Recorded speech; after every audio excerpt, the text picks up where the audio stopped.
Итак, дамы и господа, сегодня мы с вами поговорим про, наверное, одну из самых светлых моих съемок. Я хочу начать сначала с того, что нашим вдохновением послужила сама модель, ее внешность такая слегка инопланетная, нежная, воздушная.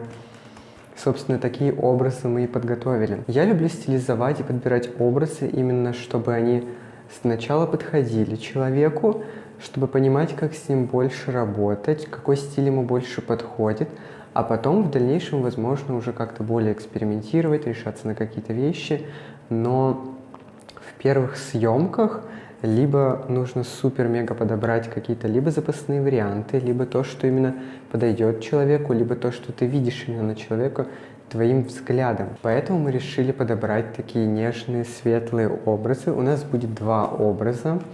Один более в таких теплых оттенках, а другой уже в более, можно сказать, светлых, чистых, классических оттенках. Хоть я и говорю про легкость и воздушность, но моя любовь именно к каким-то темным, таинственным изображениям, здесь без нее, конечно, также никуда не обошлось. Сначала мы использовали наш первый образ, но сконцентрировались именно больше на портретах.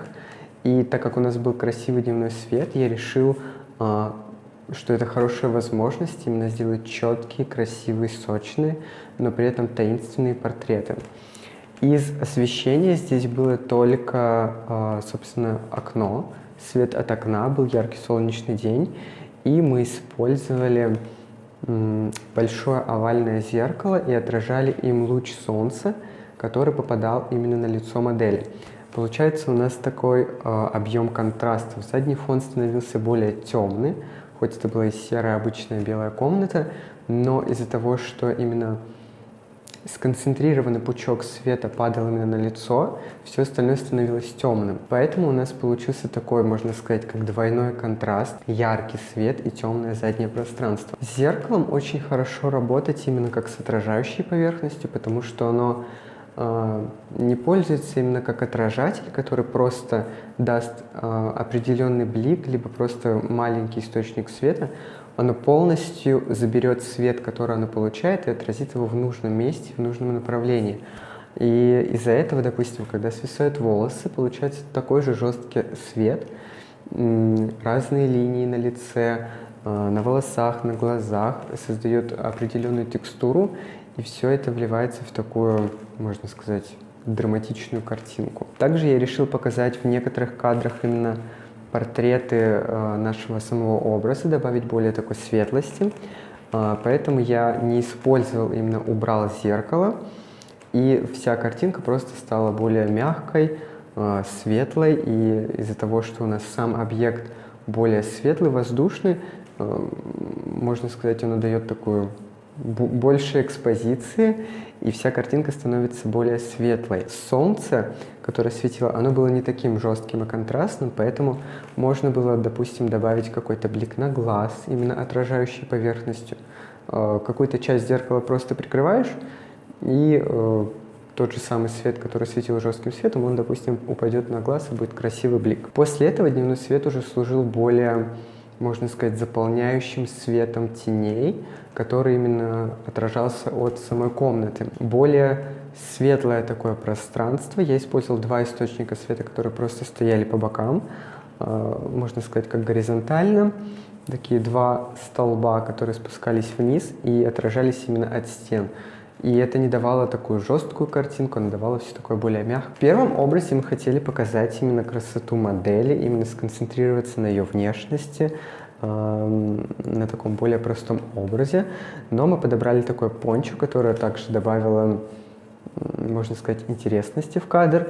И все это стало более в такое гармоничное русло, потому что красиво сочеталось именно с волосами модели и с тоном кожи, все это в таких более нежных, персиковых, телесных оттенках, поэтому это все смотрелось довольно-таки гармонично. Затем мы уже начали немножко добавлять макияжа и сделали более контрастным лицо, именно взгляд по выражению, и также сделали несколько кадров.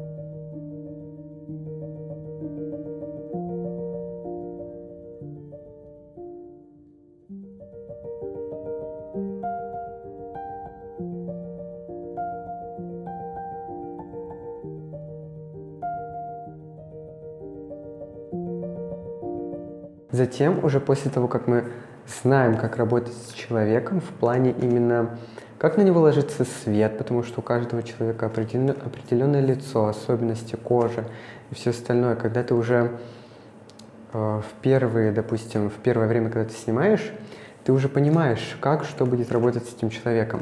И дальше мы уже пошли на более экстравагантное, такое яркое, сочное, креативный образ. В первом образе мы использовали довольно-таки светлую одежду, которая была более телесной, и она не создавала какого-то сильного контраста, допустим, от светлого к темному или еще что-то. В этом образе мы решили создать более яркий именно акцент. Мы использовали более такой синий, можно сказать, как немножко бирюзовый костюм со штанами, с жилеткой. Под низ жилетки мы добавили не просто белую рубашку, а чтобы придать больше текстурности и такой, можно сказать, интереса к самому образу, мы добавили рубашку с бантом. Были такие пушистые рукава чуть-чуть и, собственно, сам бант, который также привлекал к себе акцент. Получается, первый образ у нас был менее контрастный, второй образ мы играем на таких же светлых оттенках, но придаем еще больше контрастности и цвета. Визажист сделал очень яркий, красивый макияж, который очень гармонично сочетался именно с самим костюмом, с лицом модели. У нас получились такие желто-оранжевые оттенки с малиновым, бирюзовым и, собственно, самым пиковым оттенком и цветом это был белый. Здесь я уже использовал больше света, чтобы осветить все пространство и подсветить фон, поэтому сыграть на таких контрастах, чтобы пиджак выглядел еще более ярким. Нам больше подходили такие более статичные образы, портреты, что-то более классическое, чтобы это смотрелось статно, гармонично. По источникам света у нас стоял, допустим, на вот этих ближних портретах, где модель смеется и сидит, я использовал чуть-чуть более боковой свет и заполняющий справа, который был чуть-чуть дальше. Поэтому получается немножечко такой градиентик от светлого к более темному. Дальше я уже более высветлил фон, и на модель, можно сказать, действовал какой-то отражающий свет, который оставался от солнца, либо отражался от стен. Под разными ракурсами с этого света, допустим, как вы развернете модель, появляются новые текстуры, свет как-то ложится на макияж, на одежду. Даже с одной схемой света можно сделать абсолютно разные кадры. Допустим, как вы повернете модель, в какую сторону она будет смотреть и так далее. Дальше потом мы решили показать именно обувь, которую мы использовали. Она была в таких более коричневых оттенках, поэтому она перекликалась именно с волосами модели, с макияжем. Также был такой гармоничный верх и гармоничный низ.